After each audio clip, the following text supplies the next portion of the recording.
Thriller Bark aparentemente divide os fãs. Alguns acham divertido, outros um porre, e já vi gente dizendo que contém vários temas profundos. Quem será que tá certo? Eu sou o narrador e hoje vamos analisar Thriller Bark, o arco assombrado de One Piece. Entenderam? Halloween, Thriller Bark, assombrado... Ainda bem que eu não sou comediante. Analisarei o mangá do capítulo 441 até o 489. Logo depois da nova recompensa dos Chapéus de Palha se espalhar, temos a batalha do Ace contra o Barba Negra. E o Teach tem o poder das trevas, algo bem perigoso de fato. A luta é legal, muito bem desenhada e coreografada. Podemos ver um pouco da magnitude do poder que os oponentes terão no futuro, o que é bem animador.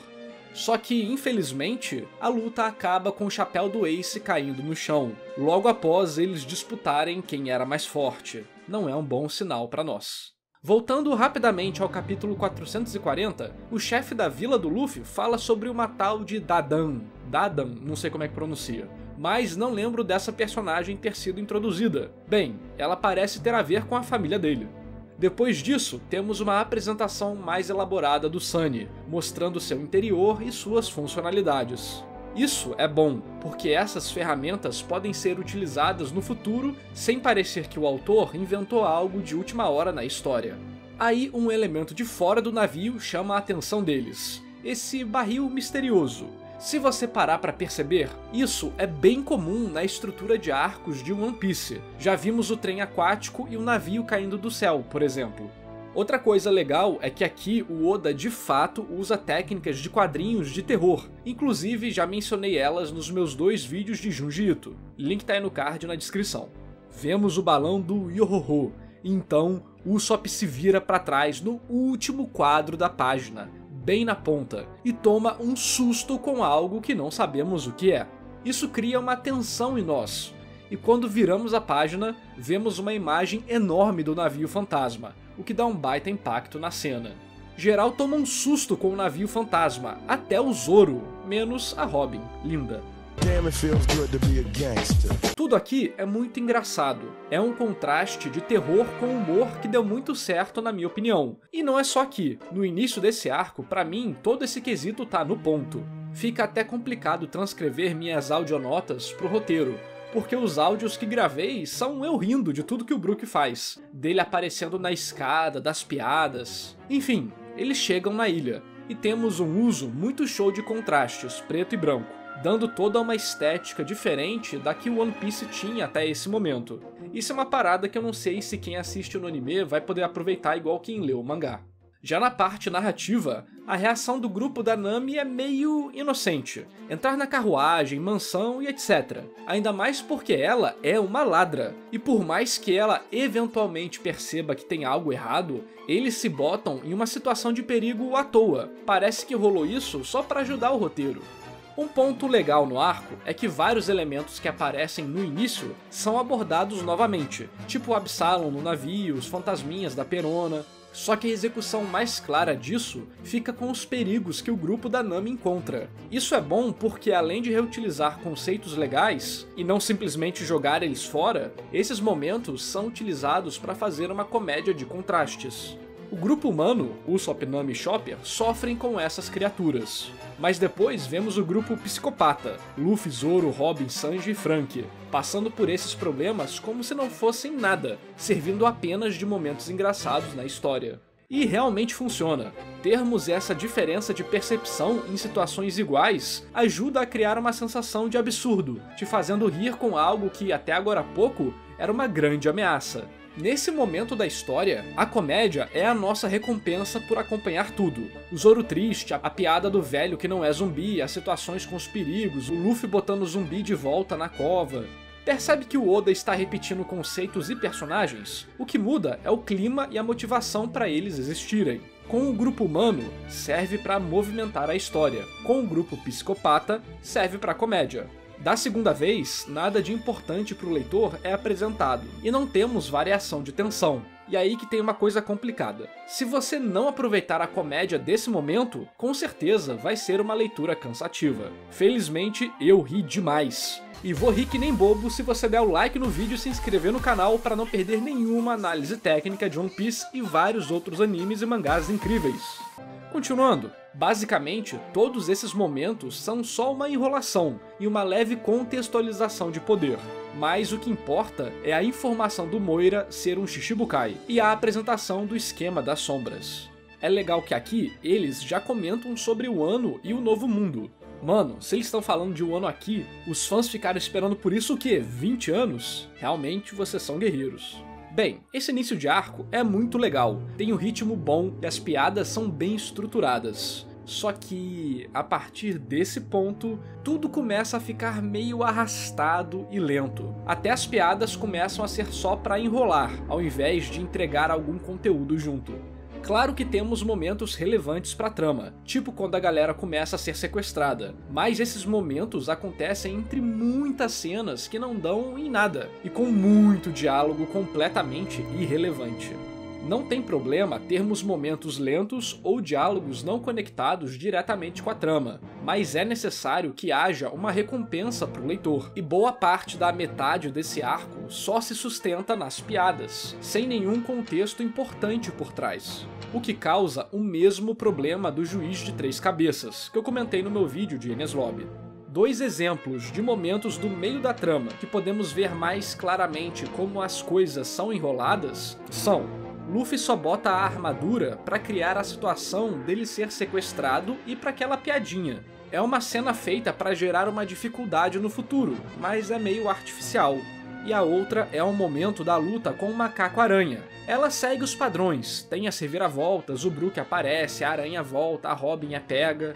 Mas nada disso tem um impacto muito grande, porque a luta em si tem um ritmo muito lento e nenhuma sensação de perigo real.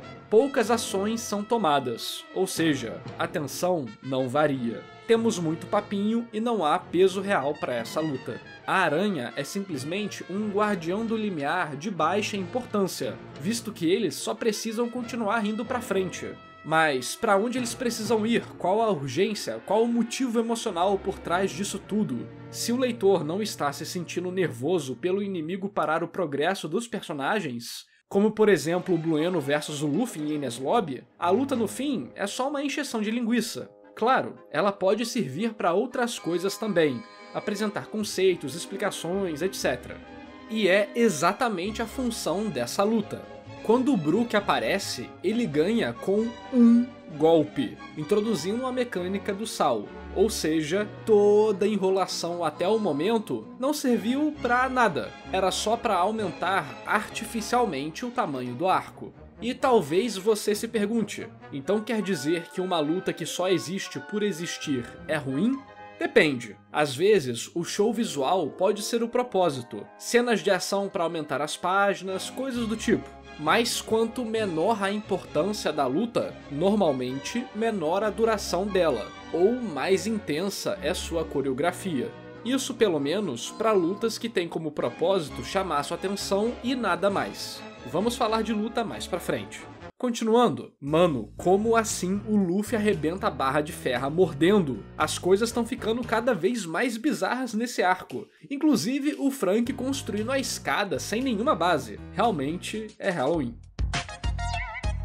E novamente temos uma menção ao Novo Mundo, com o Moria falando que perdeu para o Kaido, ou Kaido, não sei como é que pronuncia, que hoje em dia é um personagem de destaque em One Piece. Também é engraçado como o demônio age após pegar a personalidade do Luffy, porque ele se torna bem imprevisível e cria situações legais na história, como falaremos mais pra frente. Acho que um ponto alto desse meio da trama é a conexão do Brook com o Alabum, que dá um peso extra para um momento da história que só estava lá, meio jogado, sem tanta importância. E enquanto os personagens discutem isso, o Oda corta para a luta do Brook, mantendo seu engajamento e transferindo o sentimento emocional para o personagem, que ainda está perdendo a luta, o que faz com que nós gostemos mais ainda dele. Achei muito legal aquela piada do Black Power não, acabar virando algo com um significado, sendo a única maneira que a Alabum reconheceria ele. Bem, Acho que a maior crítica desse arco é a enrolação dele, principalmente nesse meio.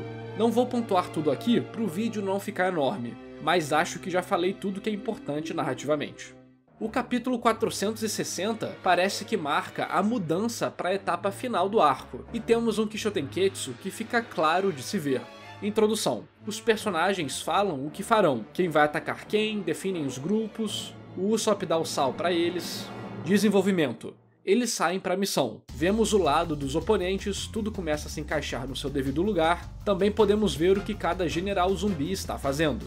Temos a progressão dos personagens até seus objetivos. A tensão vai subindo conforme eles se aproximam dos antagonistas. Temos uns combatezinhos, um conflito e pá.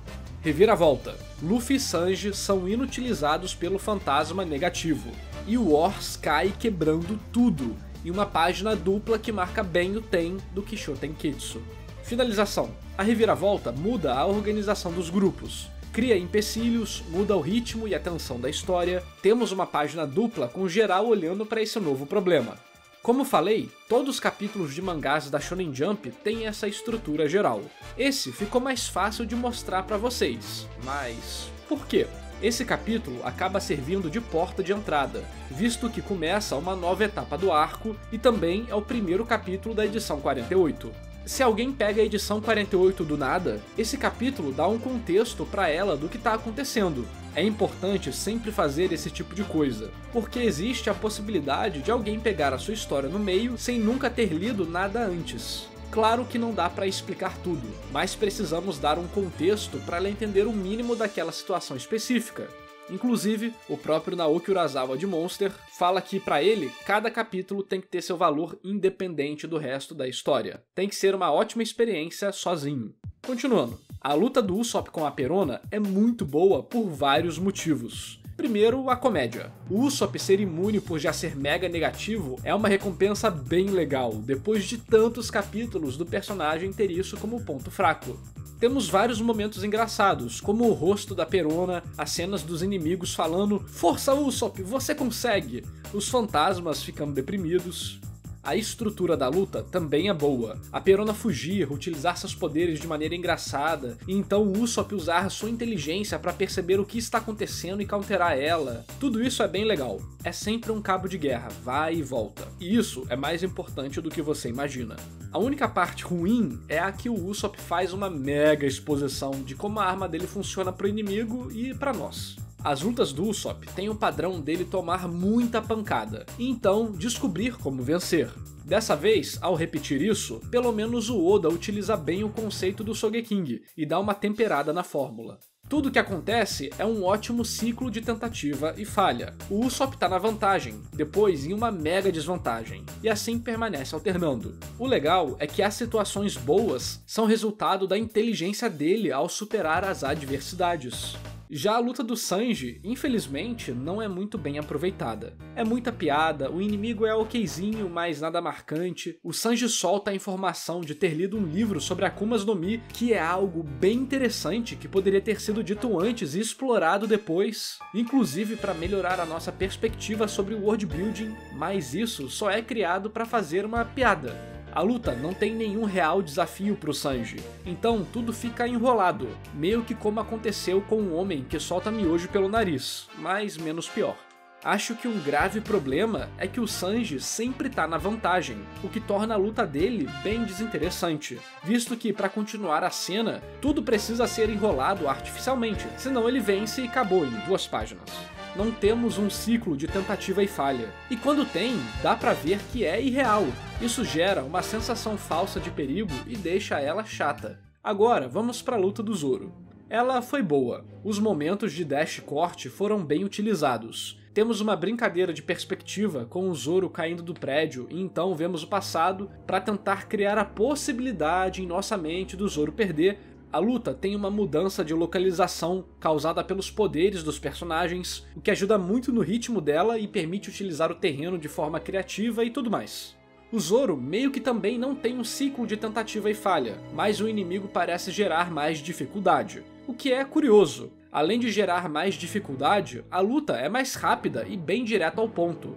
Normalmente, é nesse momento que você pode expandir a cena, mas o Oda faz isso com o Sanji, o que resulta em uma situação bem chata de se ler. Enfim, temos a luta do Chopper com o Hogback. Ela é a que mais utiliza o conflito moral de todas até o momento. Gostei da sombra do Zoro e do Sanji começarem a brigar, dá um peso pro fato deles terem sido sequestrados antes e pra gag deles. Então, o Oda reúne os personagens utilizando os problemas que o Wars está causando. Aí rola aquela piadinha do robô, mas sinceramente achei ela muito deslocada. Todo um clima foi sendo construído pra ter essa piada que não dá em nada e só enrola o capítulo. Bem, mas falando de coisa boa, o Kuma aparece e descobrimos que ele também é um Shichibukai. Isso é muito importante. Já passamos tempo demais em Thriller Bark e não tivemos nada de importante para a trama geral. Eles vão vencer e continuar a aventura.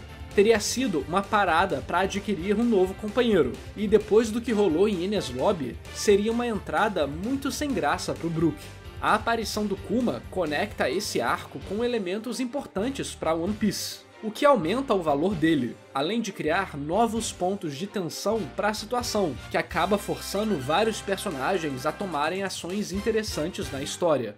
A luta do Wars, em geral, é legalzinha. Vemos um trabalho em equipe legal dos Mugiwara, mas temos muitas interrupções com cenas paralelas e diálogos, o que deixa o ritmo muito lento. Só que, pra mim, o Nightmare Luffy é forçado. Do nada, ele encontra piratas aleatórios que coincidentemente possuem a técnica especial necessária para enfrentar o Wars. O Luffy não faz nada para merecer essa recompensa narrativa, só perseguiu Moria e falhou. Pensando bem, por que ele não usou o Gear Second para perseguir o Moria? Ou ele pegaria o vilão rapidinho, ou descobriria muito mais rápido que estava perseguindo na sombra. Existe alguma explicação para isso ou foi só conveniência de roteiro? Na luta contra o Wars, quem realmente faz o trabalho pesado são todos Mugiwara, e ainda fazem ele de maneira inteligente, com golpes combinados, estratégias e tudo mais. Só pro Luffy chegar e roubar a cena. Fora que não temos nenhuma preparação dessa mecânica de pessoas vivas pegarem outras sombras. E ela nem é bem utilizada, literalmente só serve para dar aos protagonistas a saída da situação. Tudo é rápido demais e sem impacto. Seria o Nightmare Luffy mais um Deus Ex Machina de One Piece? Me digam o que vocês acham aí nos comentários. Outro ponto que me incomodou foi a luta do Moria. Se liga só nos poderes que o Oda nos mostrou que o Moria é completamente capaz de fazer. Roubar a sombra e deixar desmaiado, morcegos, troca de lugar com a sombra, manipulação corporal usando a sombra, caixa das sombras e absorção das sombras.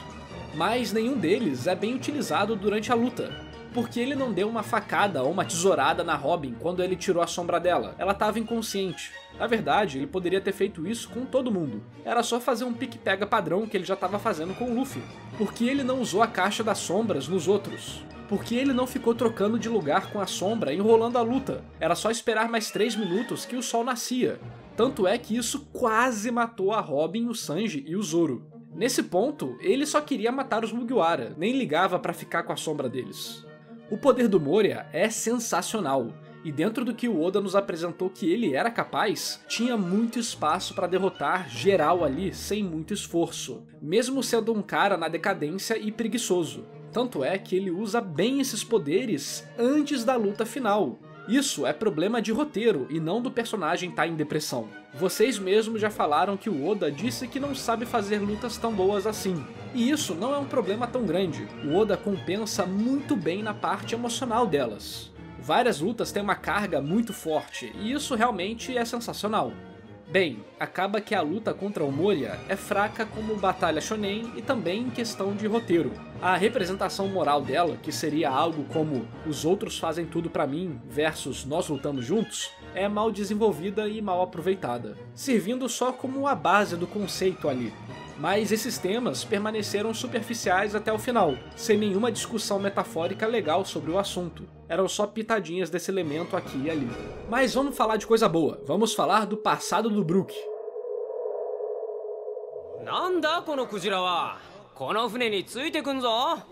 No banquete, Brook descobre sobre a Labum e temos um ótimo flashback. Talvez um dos mais emocionantes até agora, até apertou a minha garganta. Brook! お前の早切りすげえな。俺にも教えてくれよ、剣術。Acho que vocês já conseguem ver as técnicas de empatias usadas, né? Então vou pular isso. A tragédia do esqueleto que revive suas memórias todos os dias por estar preso no navio com seus antigos companheiros é muito boa. Principalmente porque o Oda te faz se importar com esses personagens, mesmo que eles apareçam rapidamente. Raven! 俺たちは必ず世界を一周してここへ戻る! 待ってろよ! E para potencializar tudo isso, ele cria uma montanha-russa de momentos felizes e tristes, através de vários ótimos cortes, deixando você engajado. Sinceramente, os flashbacks de One Piece são as melhores partes. Aqui, o Oda não tem medo de contar uma história com consequências. Se vocês pararem para perceber, o segredo para deixar você interessado na história é sempre ter uma montanha-russa acontecendo. Seja de vantagem, desvantagem, momentos tristes ou felizes.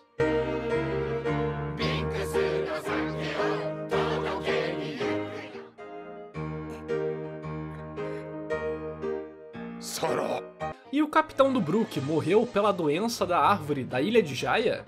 O fim do arco apresenta algumas informações sobre a Lula e nos explica sobre o Vivre Card. Porém, o do Ace está se queimando, indicando que sua energia vital está próxima do fim. Thriller Bark foi um arco com um ótimo início, meio enrolado no meio e com um final que poderia ter sido pior, mas é carregado pelo flashback do Brook. Eu sinto que ele poderia ter sido bem menor e ter maximizado o impacto dele. Mas o que você acha? Me diz aí nos comentários. Acabou que eu sinto que nem tem muita coisa pra falar. As estruturas são as mesmas, já comentei em todos os vídeos da série. Os temas aqui eu achei sinceramente bem rasos. Os personagens não sofrem pela perda de verdade. É tudo só uma desculpa para as coisas acontecerem. O único conflito moral relevante do arco é o do Chopper contra o Hogback. Parece muito que foi um arco de transição para algo melhor no futuro, e também uma maneira do Oda descansar depois de ter feito o Enies Lobby. Tanto é porque o início contrasta bem com as coisas que aconteceram, uma situação mega tensa e depois uma comédia legal. Pelo menos eu gostei muito do Brook na tripulação, eu acho que vai ter potencial para muitas cenas legais no futuro. E já são 2 Chichibukais pra conta dos Chapéus de Palha, hein? Do jeito que eles falavam, pareceu que eles seriam um pouco mais temíveis.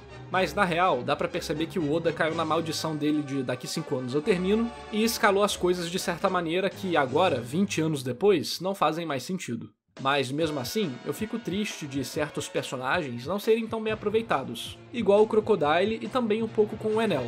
Nos meus vídeos de Alabasta e Skype eu comento sobre as lutas finais, e parece que tinha muito mais coisa pra se fazer, mas acabou que tudo teve que ser cortado, seja porque tinha muita história pra ser contada ainda, ou porque senão a tripulação ia perder naquele momento.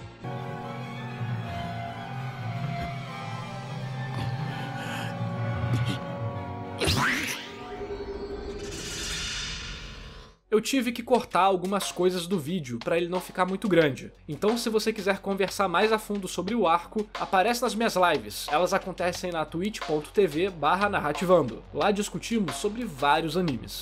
Também curte o vídeo e se inscreve no canal para não perder nenhuma análise de One Piece. Caso não tenha assistido as outras, o link da playlist tá no card e na descrição. Compartilhe o vídeo, isso é mais importante do que parece. E se puder, apoie meu trabalho pelo clube de membros ou PicPay Assinaturas. A partir de míseros R$5 você tem vários benefícios, QR Code aí na tela. E esse vídeo só foi possível graças à lenda do canal, Overhaul Engenharia de Manutenção, aos heróis André Luiz Melo, Jack Bros, Jutaí Oliveira de Jesus, Leonardo de Brito Correia, Pedro Henrique Matos Souza de Santana, Virgílio Missão e a todos que apoiam o meu trabalho. Obrigado por assistir e até o próximo vídeo!